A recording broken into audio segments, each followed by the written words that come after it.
Okay, we're here. Yes, welcome, Chris. Thank you, Welcome Greg. to the Greg Kong Show, last episode of the year. When I met you last year at the Nomad Coffee Club, Yeah, Healthy it was Bee. like a Udemy course, I think, or we talked about Udemy or something like that. Yeah, we were talking about Udemy, and Yeah, then we went off to you went to Bali, I went to Canada, and yeah. then we both came back to Chiang Mai, and now you're doing some different things. You're doing coaching, retreats, and then Mm. recently you spoke at the Nomad Coffee Club in front of a big crowd. Are you planning to post that video publicly? It's gonna probably be posted today. To be honest, I've been Okay, editing it, so like today I'm gonna probably post it. To be honest. great. So for anyone listening, I recommend you watch that. Chris has a really great story which he goes to in his talk, and I got some questions that I want to quiz you from that talk, and I've actually had some people ask me some questions from that talk too. So Cool. yeah, Definitely want to hear yeah. those. So do you want to, for people who don't know, you want to kind of give your quick background and story, Sure.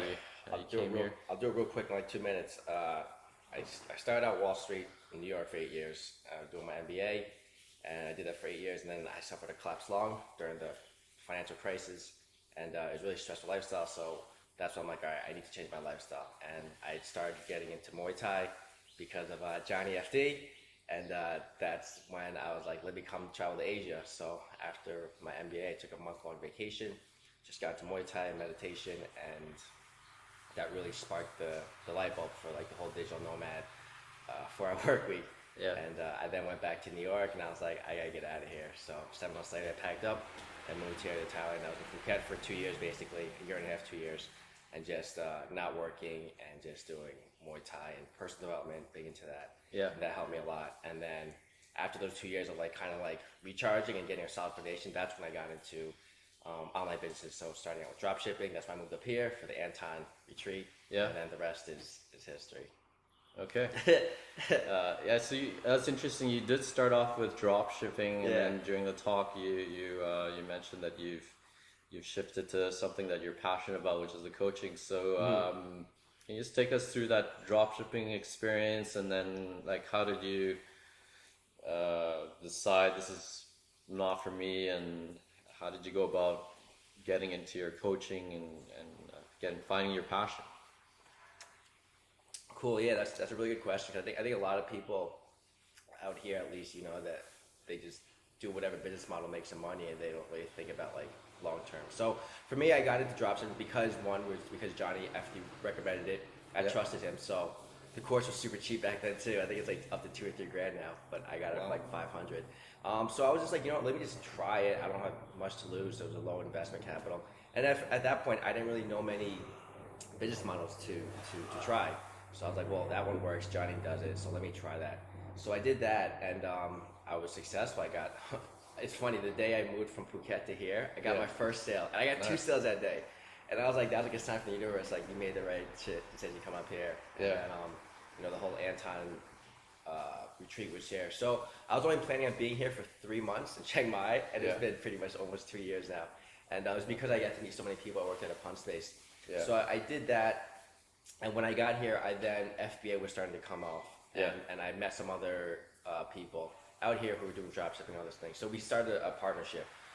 So as I kept the store running drop shipping, I then got into FBA with my business partners, and that's how we got into Udemy. So the products that we were selling on Amazon, we were selling in the health niche related niche. Yeah. So the idea was my one business partner, Daniel, he was actually from Holland, and he was this young guy. He went to like physiotherapy school. Okay. So he actually knew like how to use the equipment that we were selling in a Yeah. very like technical, doctor way. Yeah. So our idea was, let's sell these products on Amazon, but let's differentiate ourselves by giving you a free Udemy course on how Okay. to use it. It's basically like a massage course. Okay. So that's when I first learned how to about Udemy, and that's when I first got into I started doing video blogging before that, but because of that partnership, my one friend, he also did video like what you do. He did Yeah. it for side. So when I went to Bali for the 2 months for burning season, he was like, take the Canon Rebel, the DSLR, learn how to use it, Yeah.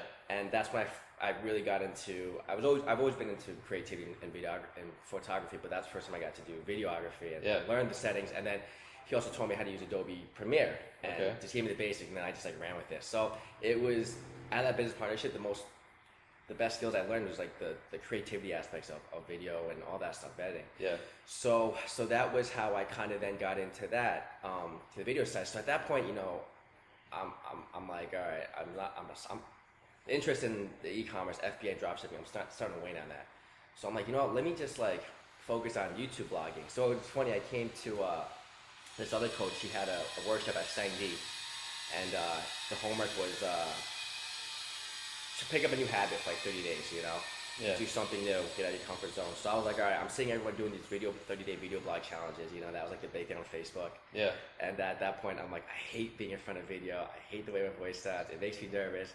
But when you use fear or discomfort as your compass, that means you actually should be doing it. Yeah. So I was like, all right, I'm going to do this stupid video blog challenge. And I did it for like, 20, 30 days. I shot every day. And Yeah. my first video was the morning ritual, or the juicing video, actually. And, Okay. And so I got a lot of feedback on the YouTube stuff. And, it was cool because I was like, well, it's my blog, so I can just talk about whatever topics that I'm passionate about. So I started talking about personal development topics, why I moved to Thailand, how it healed me. I talked about like the different personality tasks, like the Myers-Briggs and cognitive psychology, and I was like, wow, this is cool stuff. So I started posting it, and I got feedback from other people like Chris. It really resonates with me, and I like what you're doing. Yeah. And at that point, I'm like, wow, wouldn't that be cool? Like if I could just do like a video blog and that be my main business. So I then went to South America and I did some soul searching there. And I was like, at that point, I'm like, I really don't have a desire to do the e-commerce stuff. What if I just focus on video blogging and doing something along that route? Yeah. And then I met my now business coach. He reached out to me, and he's like, hey, let's have a Skype chat and let's catch up. And that's when he pitched me. He's like, I think you'd be a good fit for my coaching program. Yeah. And at that point, I'm like, it was like everything from the universe was coming together, because I'm like, yeah, I don't really know what I want to do yet next, and my coach can help me kind of figure it out. So once I told him where I was coming from, he's like, yeah, you pretty much want to become a coach and you want to help people and do that stuff. So I was like, yeah, because like with the video blogging, I could combine helping people and talk about topics that I'm passionate about that are helping people. Yeah. So that's kind of how I then transitioned into coaching. And that was last January, like November, December, January when we started working together. And that's when I've been just focusing on that. So that's kind of how I got from e-commerce to Udemy to YouTube to coaching. So how was like, were you making an income from FBA and drop shipping? Is that what was sustaining you, or savings, or? It's been a combination of both. Like I still make money from them. Yeah. But it's like, I was actually trying to sell my store last year at Empire Flippers. Okay. My dropshipping store. So what happened was Amazon, I was using Google AdWords and Amazon PPC, and then Amazon PPC they shut down the whole program. So all my traffic like pretty much like dropped a lot. Oh, and at that point, Empire Flippers quoted me a pretty big, decent sized sale, and I was like, yes, let's sell it. But because Amazon cut the traffic, they were like, we can't sell it because your sales now is dropped off. So you have to you have to rebuild your store up traffic and get it profitable. And at that point, I'm like, I don't want to do this anymore, because this is why I'm trying to sell it. I just don't want to. It's hard for me to put energy into it. So actually now, last couple weeks ago, I have a friend. I'm paying him to redo to re-optimize the store and do everything. Yeah. And we're splitting the profits. So that my long-term thing is to like sell that in the next 6 months to a year. So like that made me money in the beginning, like a decent amount of money. And then FBA, it's been profitable, but that too, it's like I told my partners, I'm like, I don't really want to be involved with this anymore. So at this point, we're just trying to get rid of the inventory, and we're not like shooting any content. We're not doing anything. So I've been lucky in the fact that I've had savings from back in New York that have been able to sustain me. So that's why I was like, when I was like, let's go into coaching, I was like, it's like I'm fortunate to be able to like not worry about my savings and income. So the good thing is the coaching actually has actually become an income stream. So I actually have been able to take money from that as well. Okay. So that's why like I really don't. That's why I'm a big believer right now. I'm like, man, if I don't feel like a business model is something I really want to do, the money's not gonna motivate me, because one, I don't have the financial needs, and two, it's just like, man, I just don't want to put my energy or mental space into it. So that's what I'm a big believer right now, and I'm saying what I'm doing. Like I want to walk the walk and talk the talk and walk the walk. Yeah. So coaching is your main business now. Yes. Okay. Yeah. Yeah. Like when I was listening to your talk, that struck a chord with me because what I'm doing. I'm my online video business. I think I'm one of the only ones. I thought I'd come here and meet other people, but I'm surrounded by people that are doing like affiliate marketing, drop shipping, and FBA. So I think it's important to follow your passion.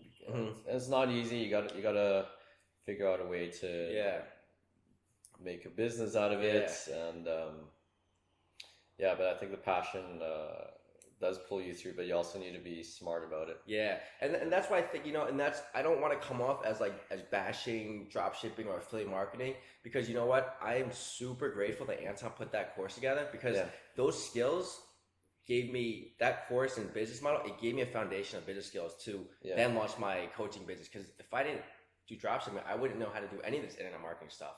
Yeah. So that's why I don't want to sound like, oh, you shouldn't do drop shipping. Like, I think it's a really good stepping stone for people. Whether it's affiliate marketing or drop shipping, whatever. It's like, if you're just starting out, do something, like what Johnny says, do something so you move forward in the right direction, and you're learning these new skills. Yeah. So that's why I don't regret any of the stuff that I've done. It helped me to be where I am today. Yeah. So I think it's just a balance of do the business model, but if you find that it's not what you're really being called to do, don't be afraid to pivot and realign yourself and figure it out, and don't just get stuck there, because you're gonna be miserable at the end of the day. Yeah. That's interesting. So you learned your some internet marketing skills from that Anton course. So what would you think are the MBA of skills you need as a digital nomad? That's a really good question. Because I could give you one. I think Google keyword research. You need to have an idea about that. Yeah. Keyword tagging. There's so much out there. I mean, even I am still learning new skills every day, and I realize wow, I don't know.